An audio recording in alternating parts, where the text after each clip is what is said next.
तो अब हम आ जाते हैं अपनी अगली कास्टिंग के टाइप के। मैंने आपको बताया था अब यहाँ से हमारी क्या है, डाई कास्टिंग शुरू हो जाती है। क्या शुरू हो जाती है? अब डाइस का यूज हो जाएगा। अब मतलब अब जो हमारे जो मोल्ड जो बनेगा ना, वो मोल्ड होगा हमारा कैसा, परमानेंट। अब जो हमारा मोल्ड होने वाला है वो मोल्ड कैसा होने वाला है, परमानेंट, परमानेंट मोल्ड, ठीक है। और ये मोल्ड किसके बने हुए होंगे, मेटल्स के। अब हम इनको क्या बोलेंगे, अब हम इनको क्या नहीं बोलेंगे, अब इनको मोल्ड नहीं बोलेंगे। अब एक नया वर्ड यहां पे आ जाएगा, क्या, डाई। क्या आ जाएगा, डाइज। अब ये डाइज का यूज मतलब जो मोल्ड है, मोल्ड किसका बना होता था, मोल्ड सैंड का रहता था, है ना, मोल्ड सैंड, उसके अंदर कैविटी होती थी। अब जो मोल्ड होगा वो किसका होगा, वो होगा मेटल का। अब उस मेटल के अंदर क्या रहेगी, कैविटी रहेगी। इसको हम क्या बोलेंगे, डाई बोलेंगे हम, ठीक है, डाइज बोलेंगे। इनमें जो सबसे पहला टाइप आता है हमारे पास, सेंट्रीफ्यूगल कास्टिंग, ठीक है। सेंट्रीफ्यूगल वर्ड आपने पहले भी सुना है बहुत बार, आप बचपन से पढ़ते हुए आ रहे, सेंट्रीफ्यूगल सेंट्रीफ्यूगल सेंट्रीफ्यूगल। सेंट्रीफ्यूगल का मतलब कोई ना कोई चीज यहाँ पे क्या हो रही है, रोटेट हो रही है। रोटेशन यहाँ पे कहीं ना कहीं पिक्चर में जरूर आने वाला है, ठीक है। तो देखो अब जो ये सेंट्रीफ्यूगल कास्टिंग है, ये सेंट्रीफ्यूगल कास्टिंग भी हमारे पास तीन टाइप की यहाँ पे होने वाली है। पहली जो कास्टिंग यहाँ पे रहेगी हम उसको बोलेंगे ट्रू सेंट्रीफ्यूगल कास्टिंग। अगली जो हमारे पास यहाँ पे आने वाली है उसको हम बोलेंगे सेमी सेंट्रीफ्यूगल कास्टिंग। और जो अगला जो हमारे पास आने वाला है वो आएगा सेंट्रीफ्यूजिंग, ठीक है, सेंट्रीफ्यूजिंग। तो ये बहुत इंपॉर्टेंट रहने वाला है यहाँ पे। इससे हमारे पास क्वेश्चन भी आते हैं कई बार पेपर में, एग्जाम में क्वेश्चन आ जाता है इससे। इससे हमारा ये वाला जो है ये ट्रू सेंट्रीफ्यूगल कास्टिंग है। देखो पेपर में क्या दिया रहेगा, सेंट्रीफ्यूगल अगर दिया रहेगा तो सेंट्रीफ्यूगल का मतलब क्या समझना है, ट्रू सेंट्रीफ्यूगल समझना है, ठीक है। देखो सेंट्रीफ्यूगल को मैं डिटेल में यहाँ पे ओपन अप कर रहा हूँ, लेकिन अगर जस्ट उसने सेंट्रीफ्यूगल बोल दिया कि सेंट्रीफ्यूगल कास्टिंग बताओ, ये इनमें से कौन सा प्रोडक्ट सेंट्रीफ्यूगल कास्टिंग से बनता है या ये प्रोडक्ट किससे बनता है, तो वहां पे ट्रू नहीं भी लिखा हुआ तो आपको क्या एज्यूम करके चलना है, आपको ट्रू सेंट्रीफ्यूगल कास्टिंग ही एज्यूम करना है सेंट्रीफ्यूगल कास्टिंग के केस में, ठीक है।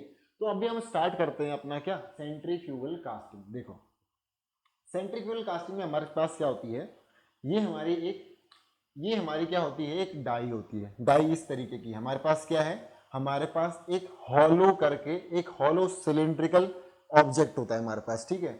अब जो ये हॉलो सिलिंड्रिकल ऑब्जेक्ट है, यहाँ पे ये क्या है, इसका ये अंदर वाला पोर्शन क्या है, हॉलो। अंदर का पोर्शन क्या है, हॉलो। ये हमारे पास क्या रहते हैं, रोलर्स। रोलर्स जो कि रोलर्स किससे कनेक्टेड रहते हैं, हमारी मोटर से कनेक्टेड रहते हैं। अब क्या होता है कि आपकी ये रोटर्स घूमते हैं, ये एक साइड से क्या रहेगा, बंद रहेगा, ठीक है, एक साइड से बंद रहने वाला है। अब ये क्या करेंगे, जैसे ये रोलर्स रोटेट करेंगे ना, तो ये एक ऐसे जो सिलेंडर, हॉलो सिलेंडर होगा, इस हॉलो सिलेंडर को क्या कराएगा, अपने साथ रोटेट करवाने वाला है, ठीक है, अपने साथ रोटेट करवाने वाला है। अब होने क्या वाला है कि यहां से आप लैडल में क्या लेके आओगे,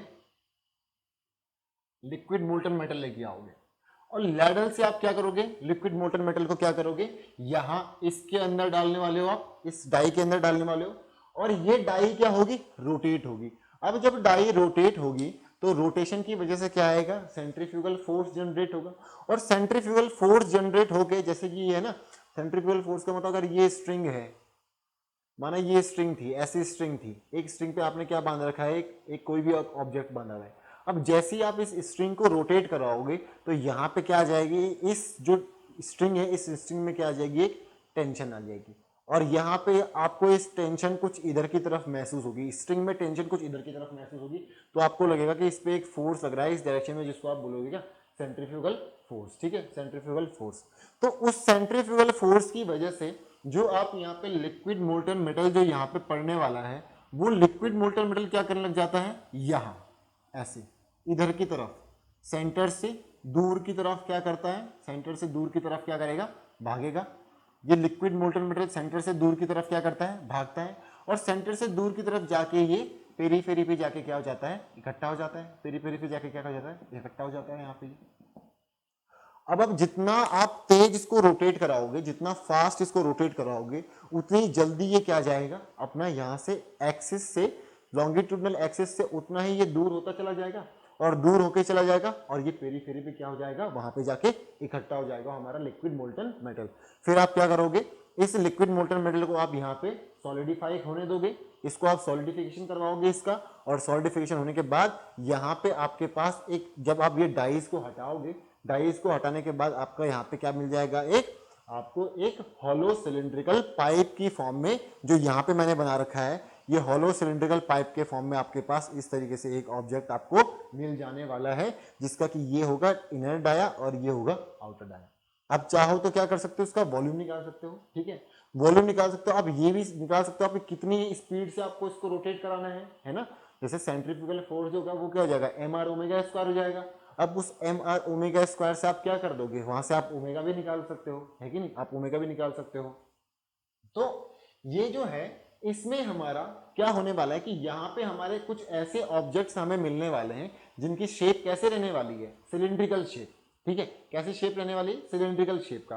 तो जैसे सिलिंड्रिकल शेप की हम बहुत सारी चीजें अपनी डेली लाइफ में यूज करते हैं। हम हॉलो सिलिंड्रिकल पाइप्स यूज करते हैं, ठीक है, हम उनको बना सकते हैं। हम क्या करते हैं, हम सिलेंडर लाइनर्स होते हैं, जो आपको सिलेंडर लाइनर्स, आप मैकेनिकल इंजीनियर्स हो, आपको सिलेंडर के जो लाइनर्स होते हैं वो किससे बनाए जाते हैं, वो भी इसी मेथड से बनाए जाते हैं। जो आपके गन के बैरल्स होते हैं, गन का जो बैरल होता है, गन का बैरल, बंदूक होती है ना, उसका बैरल जो होता है वो भी किससे बनाया जाता है, इसी मेथड से बनाया जाता है। और ये मेथड थोड़ा फेमस मेथड इसलिए भी है क्योंकि इसमें एक बहुत खास चीज होती है, और वो खास चीज यहाँ पे ये है कि यहाँ पे मुझे एक टर्म मैंने आपको पहले भी बोली थी और पहले भी बताई थी, वो टर्म की यहाँ पे उस टर्म का कुछ एक स्पेशल केस हमें नजर आता है। आपको मैंने बताया था, एक टर्म बताया था क्या, casting yield.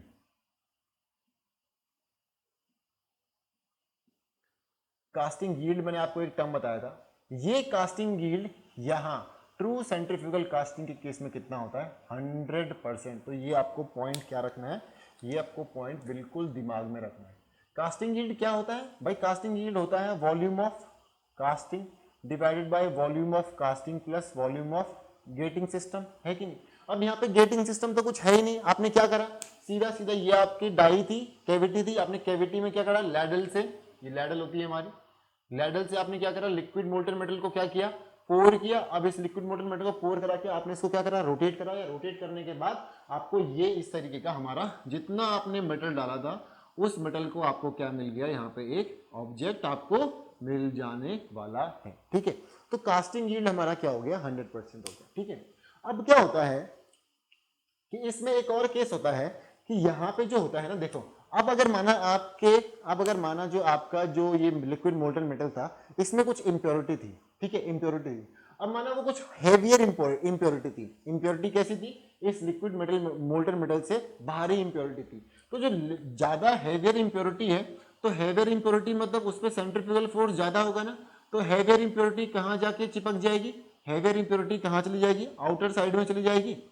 Heavier impurity outer side में जमा हो जाएगी, आप मशीनिंग करके उसको निकाल सकते हो। अगर कोई लाइटर इंप्योरिटी है तो लाइटर इंप्योरिटी का कंसंट्रेशन कहाँ होने वाला है, अंदर की पेरीफेरी पे। क्योंकि देखो मेटल अगर ज्यादा भारी है तो मेटल ज्यादा centrifugal force m r omega square, जिसका मास ज्यादा उस पर सेंट्रीफ्यूगल फोर्स ज्यादा, तो ज्यादा सेंट्रीफ्यूगल फोर्स की वजह से क्या चली जाएगी, ये मेटल तो बाहर की तरफ निकल जाएगा, है कि नहीं, और अंदर क्या बचेगा, लाइटर इंप्योरिटीज क्या हो जाएंगी, आपकी अंदर की तरफ रहेंगी। इस केस में हमारे जो मेटल, जो हमें जो भी ऑब्जेक्ट हमें जो मिलने वाला है, उस ऑब्जेक्ट की क्या रहेगी, डेंसिटी थोड़ा ज्यादा होने वाली है। यहाँ पे देखो जो जो मैं पॉइंट्स बता रहा हूं, आप इन पॉइंट्स को नोट करते रहना। डेंसिटी क्या होने वाली है, डेंसिटी क्या होने वाली है, हाई होने वाली है। डेंसिटी हाई इसलिए होने वाली है कि जब तक आपका सॉलिडिफिकेशन होगा, जब तक भी आपका सॉलिडिफिकेशन होगा, तब तक हमारे लिक्विड मोल्टन मेटल पे लगातार एक फोर्स लग रहा है बाहर की तरफ को। देखो माना जस्ट आपने ऐसा किया, अब ये लगातार एक फोर्स इसको क्या कर रहा है, इसको बाहर की तरफ पुश कर रहा है। तो यहाँ पे जो जो भी हमें यहाँ पे ऑब्जेक्ट मिलने वाला है उसका क्या होने वाला है, हमें एक हाई डेंसिटी मिलने वाली है उसकी, ठीक है। ऊपर से देखो इसका एक और फायदा होता है, एक टर्म होती है सीमलेस पाइप। सीमलेस पाइप का हम जब वेल्डिंग पढ़ेंगे तो उसमें सीम वेल्डिंग पढ़ेंगे। सीमलेस पाइप एक टर्म होता है सीमलेस पाइप, सीमलेस पाइप। देखो इसका क्या मतलब हो गया, देखो सीमलेस का मतलब बिना जॉइंट के पाइप बनाना। जैसे कि आपके पास एक हॉलो पाइप है, उस पाइप को, एक तो देखो पाइप बनाने का तरीका क्या है कि आपने एक क्या ली, एक रेक्टेंगुलर शीट ली, उस रेक्टेंगुलर शीट को आपने क्या करा, इस तरीके से मोड़ा और यहाँ पे क्या कर दिया, वेल्ड कर दिया, ठीक है, तो वो भी आपका पाइप बन गया। लेकिन यहाँ पे जो आपका पाइप बनने वाला है वो सीमलेस बने, मतलब बिना जॉइंट के पाइप बनने वाला है। तो सीमलेस पाइप बनाने के कुछ मेथड्स में एक मेथड ये भी बहुत पॉपुलर है जिसको हम बोलते हैं क्या, सेंट्रीफ्यूगल कास्टिंग। और भी मेथड होते हैं जिसे हम फॉर्मिंग में देखेंगे, है कि नहीं।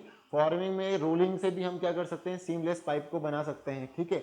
एक्सट्रूजन से हम बना सकते हैं सीमलेस पाइप को। तो ये सब तरीके में से एक तरीका ये भी है जो काफी फेमस रहने वाला है कि इसलिए सीमलेस पाइप बनाने के लिए, ठीक है। दूसरा यहाँ पे मैंने क्या बोला आपको, डेंसिटी क्या मिलने वाली, थोड़ा हाई मिलने वाली। तीसरा, अब ये मेटल की डाई होती है, ये डाई किसकी होती है, मेटल की होती है। तो मेटल की अगर डाई होगी तो यहाँ पे कूलिंग रेट कैसा रहेगा, फास्टर कूलिंग रेट रहेगा। यहाँ पे कूलिंग रेट कैसा रहने वाला है, कूलिंग रेट भी क्या रहने वाला है यहाँ पे, देखो मेटल है ना। अब देखो वहां पे सैंड थी, तो सैंड की थर्मल कंडक्टिविटी तो काफी कम होती है कि नहीं। तो सैंड से तो हीट उतना फास्ट रेट से बाहर जाएगी नहीं। लेकिन यहाँ पे क्या है, यहाँ पे हमारा मेटल की डाई है। अब ये डाई क्या रहेंगी, ये तो डाई स्टील की डाइज रहती है, डाई स्टील की डाइज रहती है, ठीक है। तो इनका क्या होता है, इनका थर्मल कंडक्टिविटी भी ज्यादा होती है। तो थर्मल कंडक्टिविटी ज्यादा होने की वजह से बहुत हाई रेट पे क्या होता है, इनका कूलिंग होती है। अब हाई रेट पे कूलिंग होगी तो फिर क्या होगा, फाइन ग्रेन स्ट्रक्चर बनेगा। और फाइन ग्रेन स्ट्रक्चर बनेगा तो वो कैसा होता है, वो हार्ड एंड ब्रिटल होता है, उसकी स्ट्रेंथ कैसी होती है, ज्यादा होती है। तो यहाँ पे मैं क्या ले सकता हूँ, strength will be more, strength will be more. Strength क्या रहने वाली है, हाई रहने वाली है, ठीक है। तो ये कुछ पॉइंट्स हैं, ये कुछ इंपॉर्टेंट पॉइंट्स हैं जो आपको क्या रखने हैं, ध्यान रखने हैं। सीमलेस पाइप को हम इस मेथड से बना सकते हैं, सीमलेस पाइप को हम क्या कर सकते हैं, इस मेथड से बना सकते हैं। तो जैसे यहाँ पे हमें स्ट्रेंथ हाई मिलने वाला है क्योंकि हमारा कूलिंग रेट क्या रहने वाला है। अच्छा, एक और चीज है, अब देखो हम सरफेस फिनिश की हम बात कर रहे थे। सरफेस फिनिश की बात हम इसलिए कर रहे थे क्योंकि हमें पता है कि जब हम सैंड कास्टिंग कर रहे थे तो सैंड कास्टिंग में यार हमारा जो सरफेस था ना, वो सरफेस किसकी वजह से खराब हो रहा था, वो सैंड की वजह से हो रहा है। क्योंकि सैंड के पार्टिकल्स की वजह से हमें स्मूथ सरफेस नहीं मिल पा रहा था ना, उनके इंप्रेशन, सैंड के पार्टिकल के इंप्रेशन जो हमारा लिक्विड मोल्टन मेटल सॉलिडिफाई हुआ उस पर कहीं ना कहीं रहने वाला है। तो जो हमारा सरफेस फिनिश है वो अच्छा नहीं आ पाएगा। लेकिन यहाँ पे तो हमारी डाइज किसकी है, मेटल की है। अब मेटल की डाई है तो मेटल की डाई के केस में, मेटल की डाइज के केस में, मेटल्स का तो स्मूथ सरफेस होता है, तो मेटल्स की डाई के केस में स्मूथ सरफेस हमारा कैसा रहेगा, स्मूथ रहेगा। तो जो हमारा कास्टिंग करके जो ऑब्जेक्ट आने वाला है, उस कास्टेड ऑब्जेक्ट की भी हमारी सरफेस फिनिश क्या होने वाली है, अच्छी होने वाली है कि नहीं। सरफेस फिनिश कैसे होने वाली है, हाई सरफेस फिनिश होने वाली है। समझ में आई बात, हाई सरफेस फिनिश होने वाली। अच्छा, एक चीज ये है कि इसको हम high melting point temperature metals के लिए यूज नहीं कर सकते। क्यों, क्योंकि डाइज किसकी है, मेटल की है। अब माना मैंने मुझे टंगस्टन की करनी है कि नहीं, हमारा मुझे टंगस्टन की करनी है। अब टंगस्टन का जो मेल्टिंग पॉइंट टेम्परेचर कितना, 3410 डिग्री सेल्सियस। उससे अब जो मेरी ये डाइज रहेंगी, ऑब्वियस है कि जो मेरी ये डाइज है इनका मेल्टिंग पॉइंट टेम्परेचर जिस मेटल की मैं कास्टिंग कर रहा हूं उस मेटल के मेल्टिंग पॉइंट टेम्परेचर से ज्यादा ही होना चाहिए ना।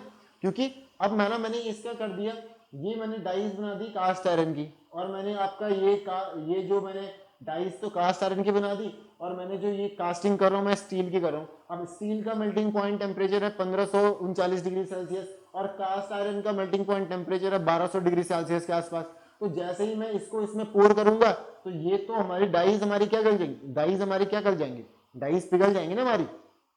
तो इनको हम किस केस में यूज नहीं कर सकते, बहुत हाई मेल्टिंग पॉइंट टेम्परेचर जिन मेटल्स के होंगे उसके केस में हम इनको यूज नहीं कर सकते। लो के केस में टिन का कर लिया, एल्यूमिनियम का कर लिया, कॉपर का कर लिया, जिनके 1000 डिग्री सेल्सियस से नीचे जिनका मेल्टिंग पॉइंट टेम्परेचर होता है उनके केस में हम क्या करेंगे, इसको यूज करेंगे, ठीक है। तो ये कुछ इंपॉर्टेंट पॉइंट्स हैं। अब जो इनके एप्लीकेशन है मैंने आपको बता दिया। एप्लीकेशन के केस में हम क्या कर सकते हैं, हॉलो पाइप्स, ठीक है। दूसरा मैंने क्या बोला, गन बैरल्स। तीसरा मैंने क्या बोला, सिलेंडर लाइनर, ठीक है, सिलेंडर लाइनर, ठीक है। ये हमारे क्या है, ट्रू सेंट्रीफ्यूगल कास्टिंग में हमारा इतना जो हमने इसमें डिस्कशन किया, सारे पॉइंट्स हमने इसमें कवर कर लिए। तो एक एक point exam point of view से बहुत ज्यादा इंपॉर्टेंट होने वाला है, ठीक है। अगला जो हम बात करते हैं सेमी सेंट्रीफ्यूगल कास्टिंग की। अब इसमें सेमी सेंट्रीफ्यूगल आ गया, कहीं ना कहीं सेमी सेंट्रीफ्यूगल का मतलब क्या है कि पूरा का पूरा जो अभी गवर्निंग फोर्स होगा ना, देखो ये वाली कास्टिंग में जो टोटल गवर्निंग फोर्स था वो सेंट्रीफ्यूगल फोर्स था। अब इस केस में total governing force centrifugal force नहीं है, यहाँ पे कहीं ना कहीं ग्रेविटी पिक्चर में आ जाता है। देखो कैसे, अब इसमें हम क्या करते हैं, इसका जो मैं आपको यूज बता दूं, इसका यूज हमारा जैसे हमने बनाया, माना आपको क्या बनाना है, एक फ्लाई व्हील बनाना है, इसका यूज हम किस में कर रहे हैं, फ्लाई व्हील को बनाने में।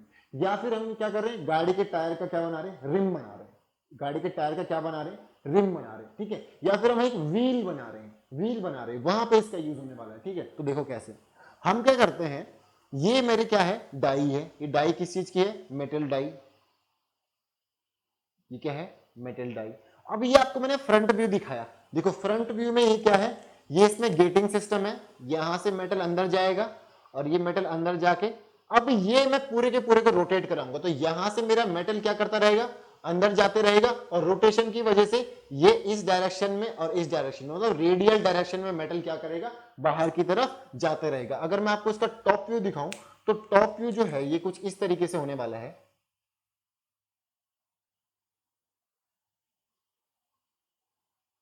टॉप व्यू कुछ इस तरीके से होने वाला है कि ये मेरा यहां पे क्या हो गया,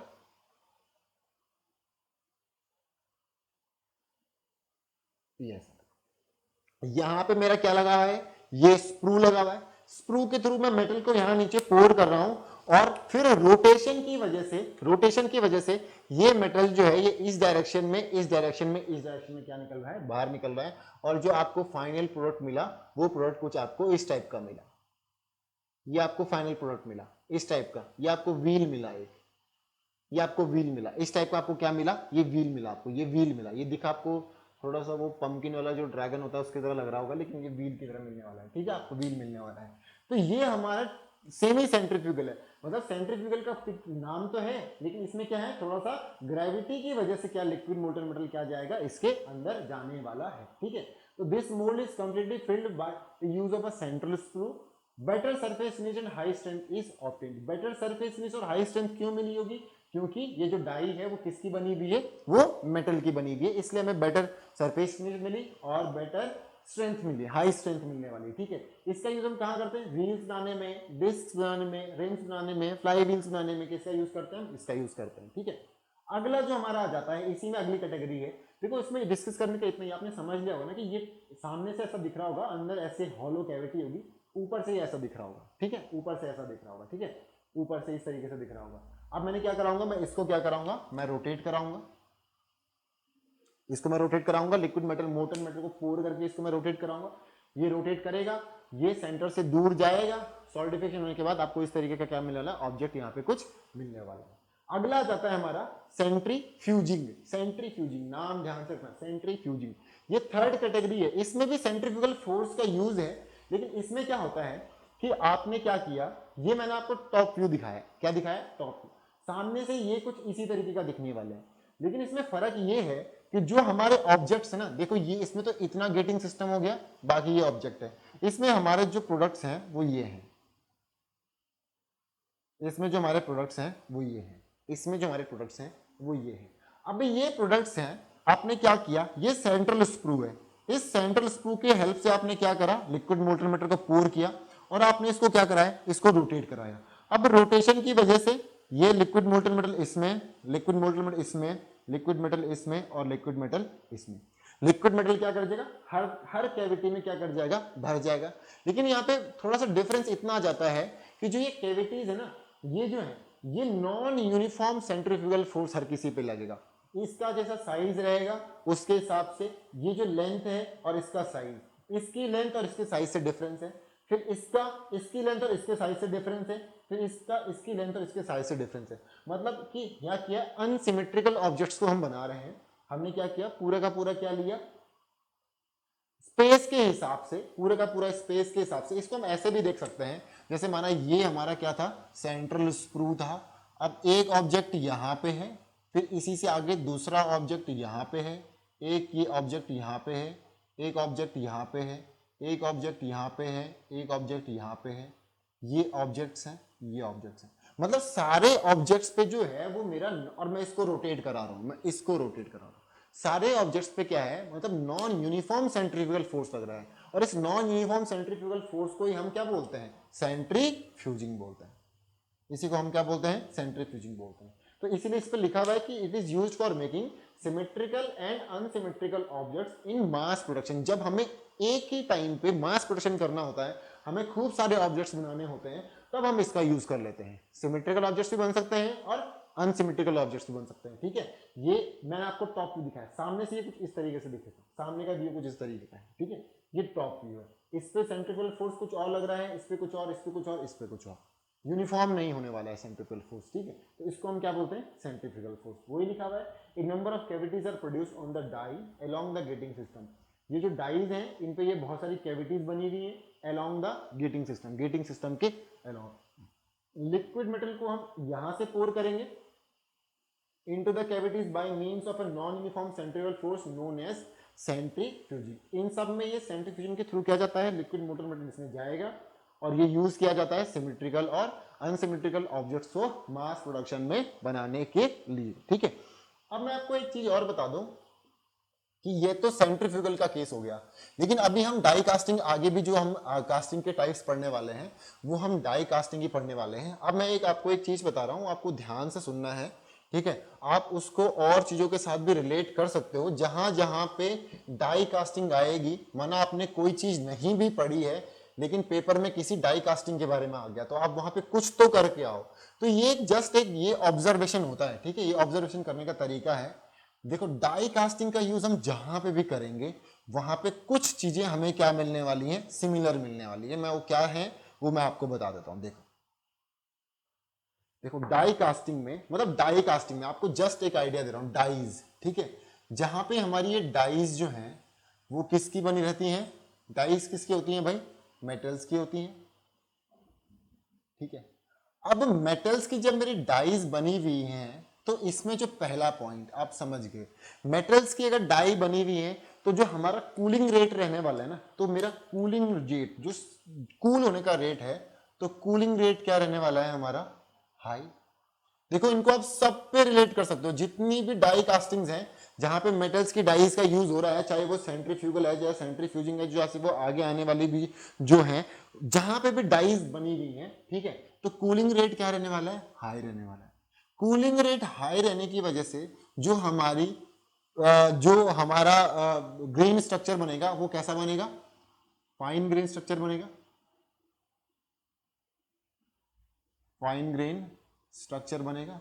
अब ये फाइन ग्रेन स्ट्रक्चर के बनने की वजह से हमारा जो स्ट्रेंथ क्या जाती है, स्ट्रेंथ क्या हो जाएगी इसकी, मतलब स्ट्रेंथ एट लो टेम्परेचर्स। मैंने जब से ये आपको मटेरियल साइंस में पढ़ा चुका हूं ना मैं, कि अगर फाइन ग्रेन स्ट्रक्चर है तो वो लो टेम्परेचर्स पे वो हाई स्ट्रेंथ शो करेगा, ज्यादा टेम्परेचर पे वो हाई स्ट्रेंथ शो नहीं करेगा, ग्रेन बाउंड्री से फेलियर हो जाएगा। ठीक है, तो फाइन ग्रेन स्ट्रक्चर जो है उसकी स्ट्रेंथ कैसे रहने वाली है, strength and hardness, strength and hardness क्या रहेगी इसकी, हाई रहने वाली। स्ट्रेंथ एंड हार्डनेस क्या रहने वाली है, हाई रहने वाली। ठीक है, अगला पॉइंट अगर मैं आपको बताऊं इसमें, तो अगला पॉइंट है जहां पे भी मेटल डाइज का यूज होगा। देखो, इन्वेस्टमेंट कास्टिंग में हमने सिरामिक का शेल बनाया था, सिरामिक के शेल में हमें सैंड कास्टिंग के बजाय ज्यादा फाइन क्या मिला था, सरफेस फिनिश मिला था।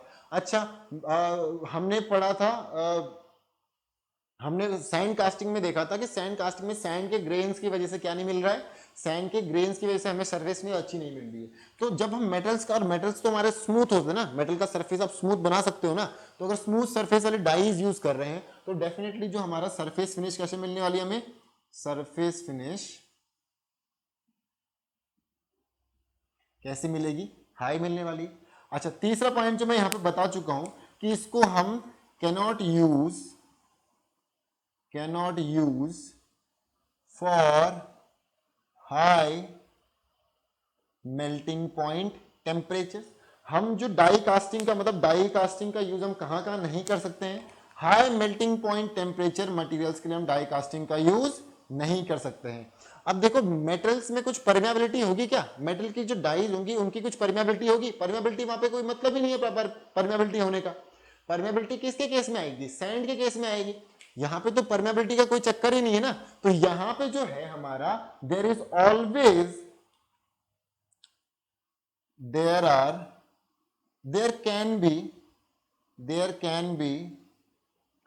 there can be some gas defects। Gas defects होने के चांसेस मेटल कास्ट या डाई कास्टिंग में बहुत ज्यादा होते हैं अनटिल एंड अनलेस आप कुछ मेथड्स यूज नहीं कर रहे जिसकी हेल्प से हमारे जो है वो गैस डिफेक्ट्स ना बने, या फिर आप क्या करो, आप अपनी कास्टिंग को वैक्यूम में क्या नहीं कर रहे हो, परफॉर्म नहीं कर रहे हो। ठीक है, तो ये कुछ 1 2 3 4 पॉइंट्स हैं, इन पॉइंट्स को आपको ध्यान रखना है। जहां जहां पे भी डाई कास्टिंग आएगी आपके दिमाग में ये सारी चीजें तो तुरंत आ जानी चाहिए कि देखो डाई कास्टिंग हो रही है। डाई कास्टिंग एक अलग से डाई कास्टिंग अभी आने वाली है जिसमें हम मतलब डाई, जिसको हम डाई कास्टिंग बोलते हैं, जैसे हॉट चैम्बर डाई कास्टिंग हो गया या फिर ये सब कास्टिंग हो गया, ये अलग से है। लेकिन मैं जनरलाइज टर्म में बात कर रहा हूँ कि जहां जहां पे हम मेटल की डाइज का यूज कर रहे हैं, मतलब जो मोल्ड है वो हमारा परमानेंट मोल्ड की बात कर, अगर मैं आपको और ब्रॉड टर्म में बोलूं तो जो परमानेंट मोल्डिंग है ना, जो परमानेंट मोल्डिंग हमने हेडिंग डाली थी, एक तो टेम्पररी मोल्डिंग डाली थी, परमानेंट मोल्डिंग डाली थी, जो ये परमानेंट मोल्डिंग है ना, इस परमानेंट मोल्डिंग के केस में ये सारे की सारे क्या है, चीजें एप्लीकेबल रहने वाली हैं। समझ में आई बात? अभी हम इसके बाद अपना आगे देखते हैं, जो हमारे अगली टाइप की जो हमारी कास्टिंग आने वाली है उसके बारे में डिस्कस करेंगे। तो ये जो चीजें हैं आपको ये वहां पे भी क्या करनी है, अप्लाई करनी है।